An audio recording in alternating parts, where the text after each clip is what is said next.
आज के लेक्चर में हम लोग डिस्कस करेंगे लूप्स इन जावा, जिसमें हमारे पास 3 टाइप्स ऑफ लूप्स आ जाती हैं। सबसे फर्स्ट हमारे पास फॉर लूप आती है, देन हमारे पास व्हाइल लूप आ जाती है, and then similar to these do while loop आ जाती है। सबसे पहले जो हमारे पास फॉर लूप है उसका सिंटैक्स देख लेते हैं। फॉर लूप जो है वो फॉर से स्टार्ट होती है, फॉर कीवर्ड से। देन उसके बाद हमारे पास राउंड ब्रैकेट्स के अंदर सबसे पहले हम इनिशियलाइजेशन कराते हैं, देन हम कंडीशन पुट करते हैं। कंडीशन हम वो पुट करते हैं कि जितनी टाइम्स हमें लूप अपनी आइट्रेट करानी होती है। देन उसके बाद हम इंक्रीमेंट डिक्रीमेंट या कोई भी कस्टम मेड इंक्रीमेंट डिक्रीमेंट जो होता है वो हम यहाँ पे पुट कर सकते हैं। देन हमारे पास जो कर्ली ब्रैकेट्स आती हैं उसके अंदर हमारी वो स्टेटमेंट्स होती हैं जितनी बार हमारी कंडीशन ट्रू होगी, हमारी लूप एग्जीक्यूट होगी, हमारी आइट्रेट चलेगी, उतनी बार वो स्टेटमेंट्स होंगी वो एग्जीक्यूट हो जाएंगी। एक छोटा सा प्रोग्राम देख सकते हैं किस तरह हम इसको एक फंक्शन में, एक प्रोग्राम में यूज़ कर सकते हैं अपने। फॉर एग्जाम्पल हमने इंट आई जो है सबसे पहले डिक्लेयर करा दिया, एंड देन हम फॉर लूप यूज़ करेंगे। सबसे पहले मैं उसकी बॉडी क्रिएट कर लेती हूँ, एक फ्रेमवर्क रेडी कर लेती हूँ ताकि कोई भी ब्रैकेट्स वगैरह मिसप्लेस ना हो। फॉर लूप के अंदर सबसे पहले हमने आई इज इक्वल्स टू 0 करके इनिशियलाइजेशन करा दी है। जो आई हमने डिक्लेयर कराया हुआ था उसको हमने 0 की वैल्यू इनिशियलाइज करा दी है। देन उसके बाद हमने आई इज़ लेस देन 11 की है, वो हमने कंडीशन पुट कर दी है कि लूप तब तक चलेगी जब तक आई की वैल्यू लेस देन 11 होगी। और देन हमने लास्ट पे इंक्रीमेंट लगाया by 1। I is equals to I plus 1 भी हम इसकी जगह पुट कर सकते हैं, और आई प्लस प्लस भी। देन इसकी जो बॉडी है उसके अंदर हम वो स्टेटमेंट लिखेंगे जो कि हमने प्रिंट आउट करानी है। यहाँ पे system dot out dot println का यूज़ करते हुए मैं एक स्टेटमेंट लिखूंगी। फॉर एग्जांपल अगर हम यहाँ पे आई लिखते हैं हाली, लेकिन हमने उसको डबल कोटेशन मार्क्स के अंदर प्लेस किया हुआ है, तो यहाँ पे हमारे आई की वैल्यू नहीं शो होगी जो कि जेन्युइनली हमें शो होनी चाहिए। यहाँ पे हमें आई ही 10 टाइम्स जो है वो हमें डिस्प्ले हो जाएगा। लेकिन अगर हम लोग डबल कोटेशन मार्क्स इरेज करते हैं, क्योंकि डबल कोटेशन मार्क्स होती है वो हार्ड कोडिंग होती है, यहाँ पे हमें सॉफ्ट कोडिंग करनी है क्योंकि हमें उसकी वैल्यू चाहिए। तो यहाँ पे हम सिर्फ आई प्लेस करेंगे। As you guys can see, next up हमारे पास वाइल लूप्स हैं। वाइल लूप जो होती है वो भी सिमिलर होती है। इसमें क्या होता है, वाइल लूप में हमारे पास सिंपली पहले कंडीशन चेक हो जाती है। कंडीशन चेक होने के बाद वो अपनी बॉडी के अंदर चल जाती है, वहाँ पे जो भी स्टेटमेंट्स होती हैं वो स्टेप बाय स्टेप एग्जीक्यूट होंगी। फॉर एग्जांपल हम एक छोटा सा एग्जांपल प्रोग्राम देखेंगे जिसमें हमने आई इज इक्वल्स टू ए यहाँ पे इनिशियलाइज करा लिए, बिकॉज अक्सर लोग आई से बहुत कंफ्यूज हो जाते हैं। वो समझते हैं कि आई जो है वही एक वर्ड है, एक वेरिएबल है जो हमने हर दफ़ा प्लेस करना है। देन हम लोग वाइल की बॉडी क्रिएट करते हैं, ठीक है। उसके में हमने अपनी कंडीशन लगाई है A is less than 5। Okay, then हम उसकी बॉडी के अंदर एक स्टेटमेंट अपनी पुट करेंगे, यानी यहाँ पे भी हम system dot out dot print लिखेंगे।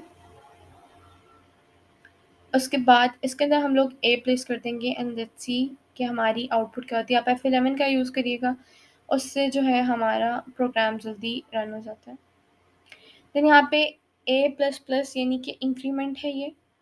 फॉर एग्जांपल यहाँ पे 4 तक वैल्यू क्यों आई है, क्योंकि हम लोगों ने पहले सिस्टम और जो प्रिंटलन की जो स्टेटमेंट है वो कर ली, क्योंकि पहले हमारे पास यहाँ पे ए की वैल्यू प्रिंट आउट होगी, देन उसमें इंक्रीमेंट लगेगा, देन कंडीशन दोबारा चेक होगी। ओके, एट द मोमेंट अभी ये प्रोग्राम रन किस पोजीशन में कर रहा है कि पहले हमारे पास जो इनिशियलाइजेशन की वैल्यू है वो क्योंकि 5 से लेस है, कंडीशन ट्रू होगी, system dot out dot println में वो अपनी जो वैल्यू है वो उसने करा दी प्रिंट। देन हमारे पास हो रहा था इंक्रीमेंट, एंड देन कंडीशन इसी तरह चेक हो रही थी बार बार। लेकिन अब अगर हम लोग अपनी जो इंक्रीमेंट की वैल्यू है वो टॉप पे ले जाते हैं, तो बॉडी के अंदर एंटर होते साथ ही पहले उसमें इंक्रीमेंट होगा, देन वो जो हमारा वेरिएबल है उसकी वैल्यू हमें शो कराएगा, इसलिए यहाँ पे 5 किया गया। नेक्स्ट अप हमारे पास डू वाइल लूप है। डू वाइल लूप जो होती है वाइल लूप से काफ़ी सिमिलर होती है, सिर्फ इसमें थोड़ा सा सिंटैक्स का डिफरेंस है। जिस तरह यहाँ पे पहले डू का कीवर्ड यूज़ होगा, देन स्टेटमेंट्स जो है हम वो एग्जीक्यूट होंगी, एंड देन वाइल की कंडीशन आएगी और इन पे सेमीकोलन आएगा। अब इसमें क्या होता है कि इसमें 1 आइट्रेशन जो है वो मस्ट है, क्योंकि कंडीशन बाद में चेक हो रही है, एक दफ़ा आइट्रेशन जो होगी वो हमारी हमेशा होगी। इसका भी छोटा सा प्रोग्राम देख लेते हैं। Int I is equals to 0, मैं इसको करा रही हूँ उसकी इनिशियलाइजेशन। देन हम अपना कीवर्ड यूज़ करेंगे डू का, एंड देन उसकी बॉडी क्रिएट करेंगे। देन उसके बाद अपना वाइल की कंडीशन लगाएंगे, उसकी भी बेसिकली हमने बॉडी क्रिएट कर ली है। बीच में जो भी हमने स्टेटमेंट अपनी लिखनी है, हम वही स्टेटमेंट अपनी लिख लेंगे। इसमें भी हम लोगों ने प्रिंट कराने के, क्योंकि जो प्रिंट का ये हमारा जो छोटा सा प्रोग्राम है, इससे हमें सही समझ आ जाती है कि कौन सी लूप किस तरह से वर्क कर रही है और क्या चीज़ प्रिंट आउट होगी। इसमें मैंने आई की वैल्यू प्रिंट आउट कराई है एंड देन बाद में इंक्रीमेंट लगाया है, एंड एट द एंड यहाँ पे, अब यहाँ पे कंडीशन जो होगी वो हमारी चेक होगी और इसके एंड पे भी सेमीकोलन आएगा। अब हम लोग जब इसको रन करेंगे इस प्रोग्राम को, तो फिर हमारे पास इसकी वैल्यू आ जाएगी 1 2 0 1 2 3 4। ठीक है, अब ज़ीरो की क्यों आई है, क्योंकि इनिशलाइज जो हुआ था ज़ीरो से हुआ था, आई की वैल्यू ज़ीरो पड़ी हुई थी बैक एंड पे, और बाद में उसमें एक इंक्रीमेंट हुआ। अब फॉर एग्जांपल इंक्रीमेंट उठा के हम ऊपर ले जाते हैं, तो पहले इंक्रीमेंट होगा देन आई की वैल्यू जो है वो डिस्प्ले होगी। वो फिर फर्स्ट हमारी जो वैल्यू आएगी वो 1 आएगी, ना कि 0 आएगी।